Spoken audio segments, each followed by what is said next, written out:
Hi my friends, we are here at the Goethestrasse 15, the Goethestrasse 14, the house where Elvis met Priscilla, and my very dear, nice, lovely wife gave me a ticket to go see Priscilla, an evening with Priscilla yesterday. And well, my findings about that show was a bit long, 2 hours and a quarter or something like that. It was very good. 90% I would agree with, I would say. And so all in all, it was a good show. Just an interview. Of course, she makes her part in the story a little more, uh, how should I say it, important than Elvis's part. Elvis's part in the ending of the marriage, well, she didn't say much about her part in the ending of the marriage, but okay, there are haters of Priscilla. I'm not one of them. I'm not particularly a fan either, but I understand the history there. Of course, she was the only wife Elvis ever had. She was the mother of his only child, Lisa Marie, who passed away in 2023. Well, I made a video, although we were not allowed to film it, but I did it anyway. You know me, I'm a son of a something, and so I'll show you the film. I didn't film it all the way through, but I managed to film most of it. So, well, if you enjoy it, enjoy it. If you don't like Priscilla, well, watch it anyway. Hey, see you at the next one. Enjoy. Welcome on stage. And here she is, Priscilla Presley.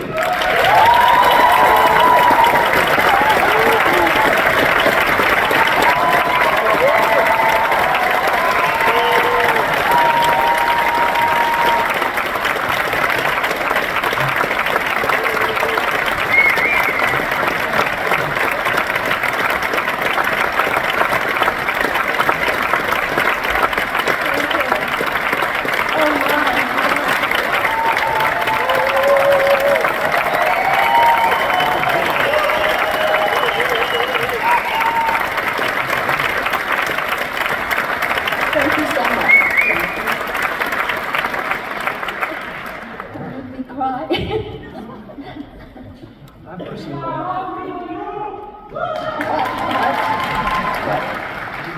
What did you say? I think you love her. That's what you said. I'm not married.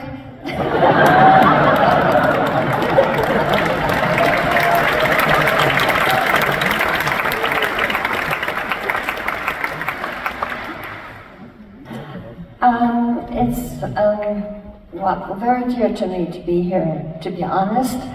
I haven't been here in a while, and it brings back so many memories, truly. I mean, really good memories. Of course, everybody knows I met Elvis here. We went by the house that I met him in yesterday, or day before, and she still won't let me in. I said earlier, it brings back so many memories. There's so many shops that we went into. Of course, all loved Elvis. Everyone here loves him, embraces him, and it's very dear to my heart that he was so accepted here. And his time here was, you know, he was still in the military, and he even, you know, got to even love it very much. And we were hoping one day we could come back together. Unfortunately, that never happened, but it would have been great.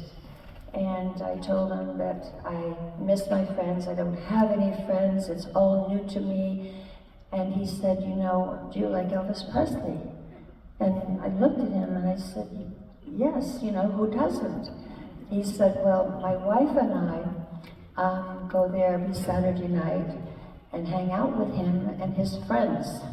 Would you like to join us? And I listened to this and I'm going, oh boy, my father and my mother are never going to let me do this.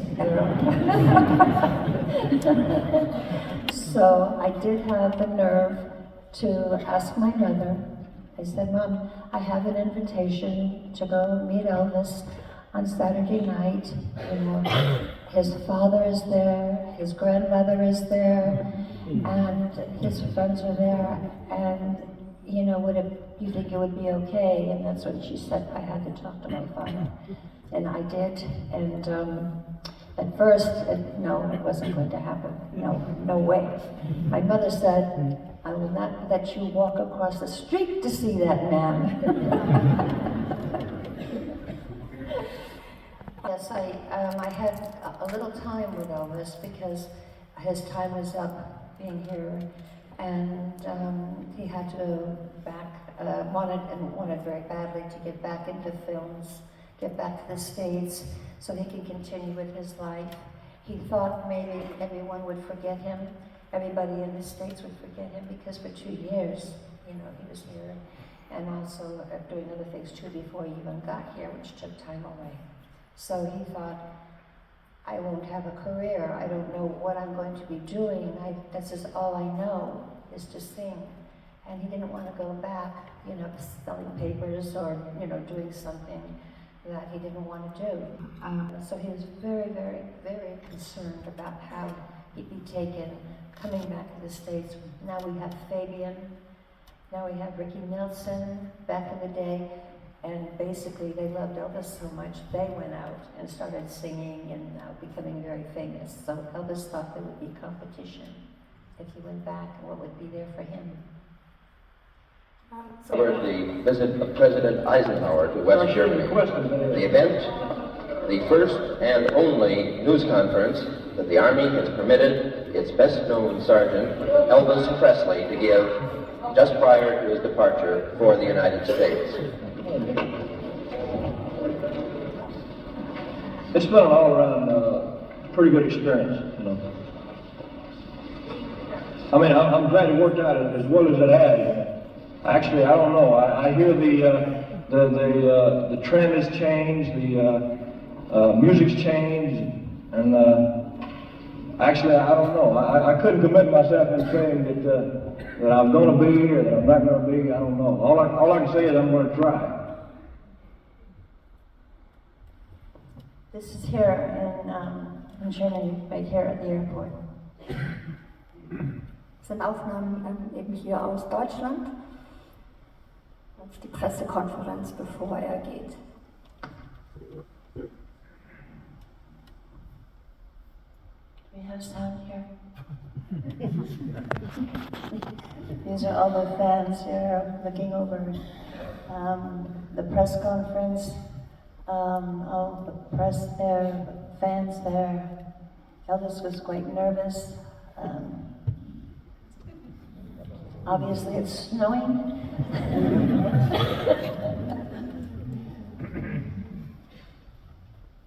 And he was just a regular soldier. He wanted it that way. He didn't want anything that would make him be outside. He wanted to be inside with all the other soldiers and be part of them. Yes, no special favors. Elvis war auch ein ganz einfacher Soldat hier, wollte hier auch keine Sonderbehandlung, er wollte Teil sein der Armee und mit den anderen Soldaten. Ich hätte eine Frage an Priscilla diesbezüglich der Army-Zeit und eben wie es zu Ende ging. Ob sie sich erinnern kann, wie das war. Da gibt es ja Filme, sehr, sehr viele Filmaufnahmen von seinem letzten Tag und wie er dann von der Goethestraße nach Frankfurt zur Airbase gebracht wurde. Wie kann sie uns das berichten aus ihrer Sicht? Did you say this is here? All this is here right now before he leaves. Yeah, so the question would be also, do you remember how the last day was also for Elvis when he was then brought from? Yeah. Yes, this is Elvis and I were at his place here, and It was very, sad, when I knew that he was coming back. We had a nice relationship, very sweet with me, very caring. I was really the only girl that spoke English, and that's why our relationship was very good, because he had someone to talk to. Everyone else was, speaking German. It's not like now, so many of you speak English. It wasn't like that back in the day. So when he left, we'll see a row here where he's getting ready to get on the plane, and he says to me, "I will watch and I'll get to the top of the stairs. I'll look for you and I'll wave." Okay? So I'm going to show you a piece of film that I had an interruption, meaning somebody was trying to take my place. Also der Tag, an dem Elvis Deutschland verlassen musste, war... Yeah, and we drove to the airport, and he got out and went, and here we are, here I am, and walking toward the plane. He said to me, "I get to the top, I'm going to look for you and wave," okay? So here he is. Now here's the woman next to me. And he's waving to me, and look at her, she's waving. And I'm looking at him thinking, who the heck are you?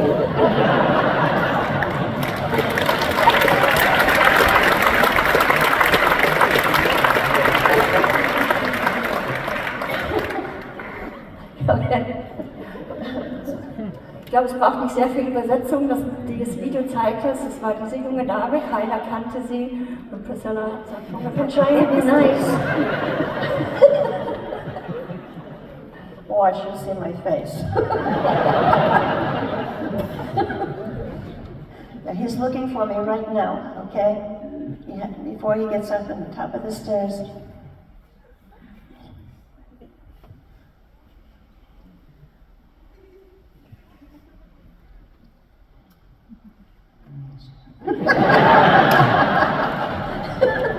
Now he's waving right here, he's looking for me, okay?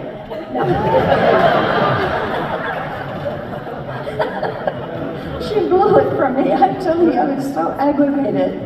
Who are you? Move!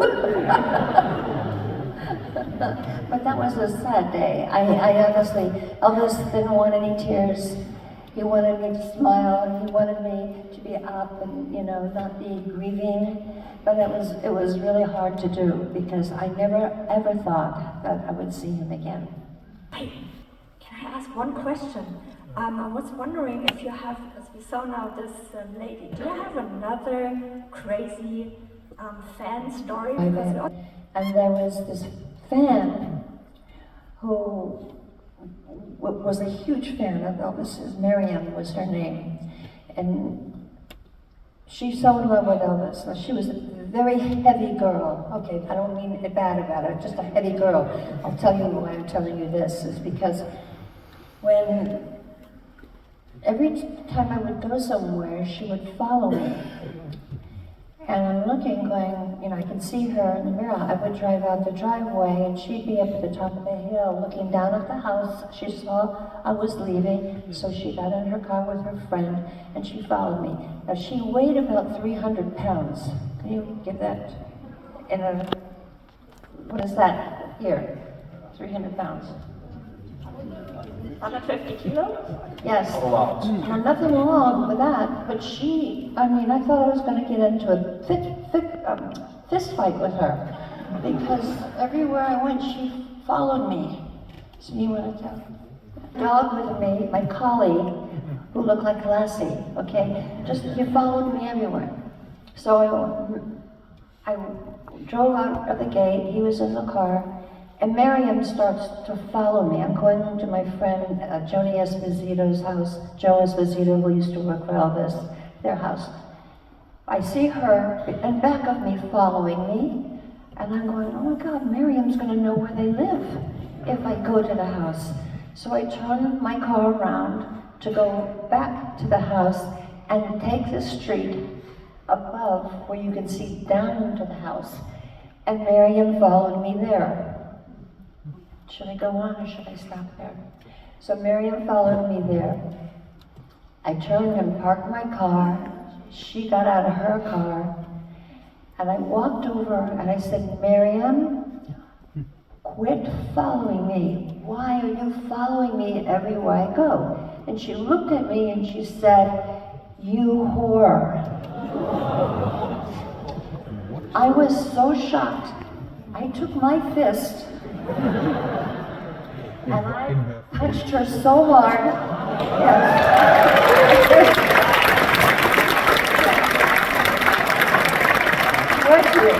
She fell to the ground like this.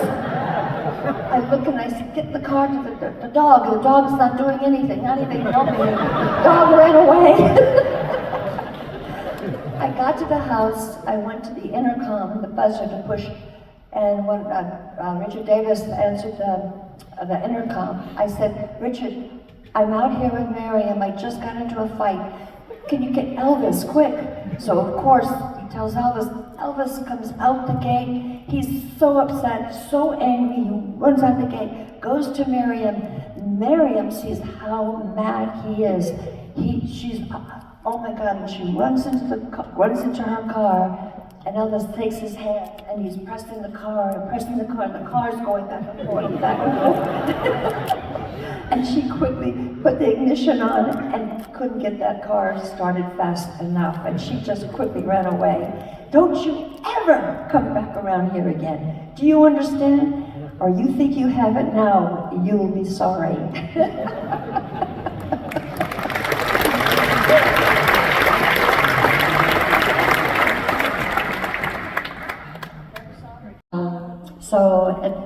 My parents, Elvis and his father talked to my parents and said, you don't have to worry, you know, we're not sleeping together, don't worry about that, to trust you, because she's young and I don't want any bad names, you know, in Vegas or anytime. So it was done actually very, how can I say, very cautiously, because I'm 17 still, or young, that it didn't hurt either one of our reputation, because we didn't sleep together, people knew that, and the guys all knew it, so it was done really very nicely, and it really made Elvis and I closer. You know, I was now older, and now, you know, we're going to Vegas and seeing the shows, we're kind of like having fun and really getting to know each other. I'm no longer a 14-year-old. Yeah.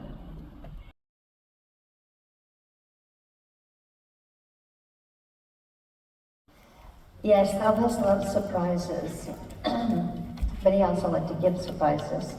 So it was in 67, 66, Elvis, we just had gotten back for the movies, and I was in my dressing room, and his dressing room was across from me, and we were getting ready to go out, and he had knocked on my door in my dressing room upstairs. And, you know, I didn't know who it was. I said, who is it? And he goes, it's me. And then I go, well, okay, just a second. I was just getting dressed because we were going to the movies. So I opened up the door and he's standing there and he was talking. And he said, you know when I told you, you know, we would get married and there'd be a certain time, you know, that we would get married. And he said, and now is the time. And he took my hand and he put a wedding band on my hand. And I was like totally in surprise about it.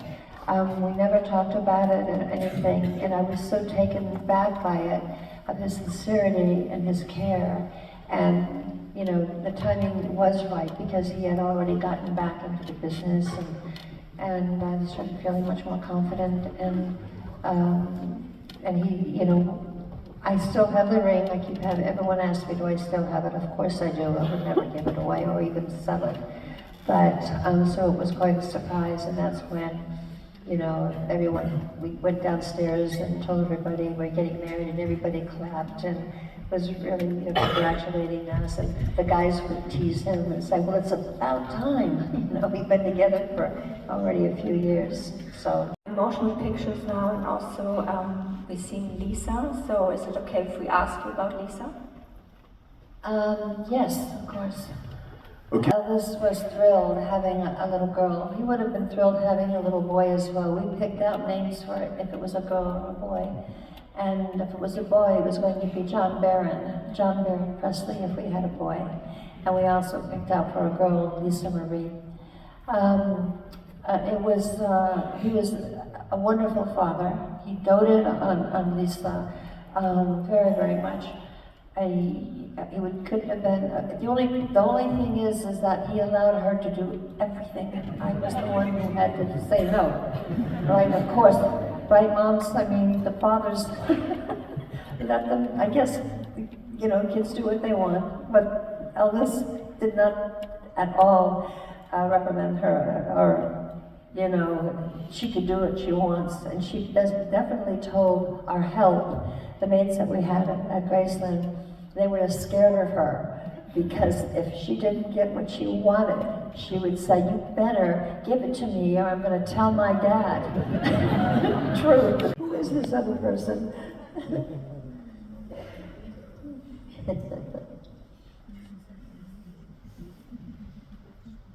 She's staring at something here. I know she's captivated by all this going on around her. It was getting presents and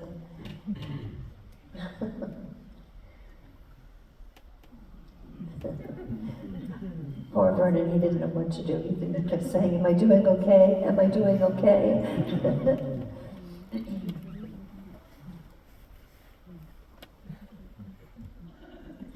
She's getting a little aggravated.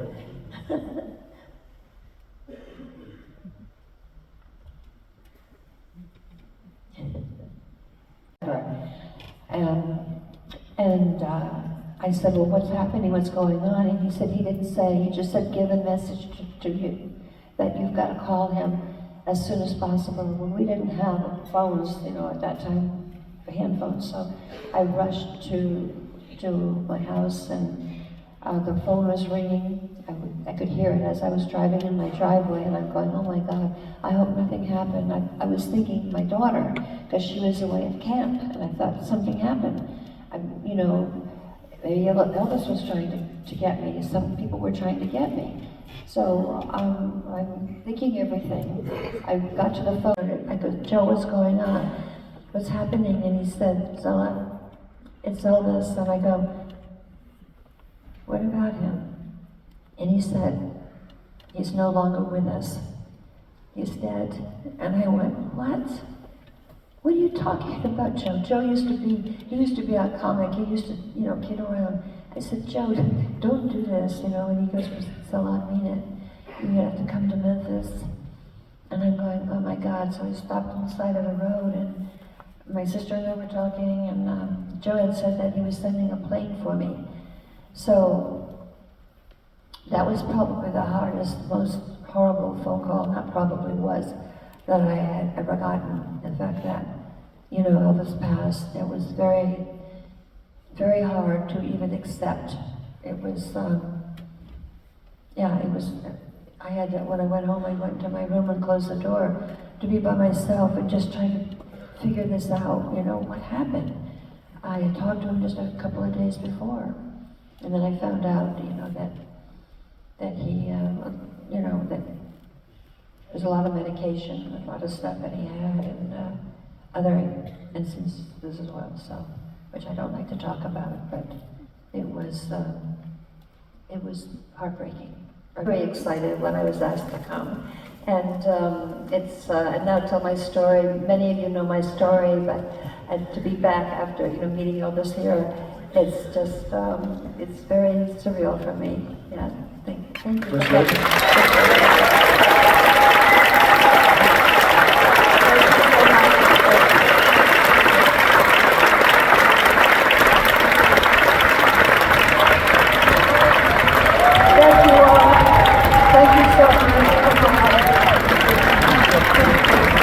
Vielen Dank.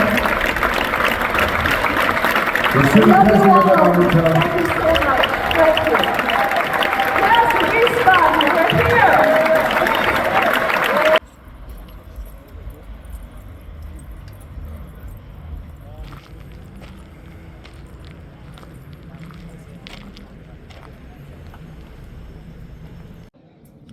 Ladies and gentlemen, I am a member of the Anonymous Overacting Society group. I am a respected member of that group.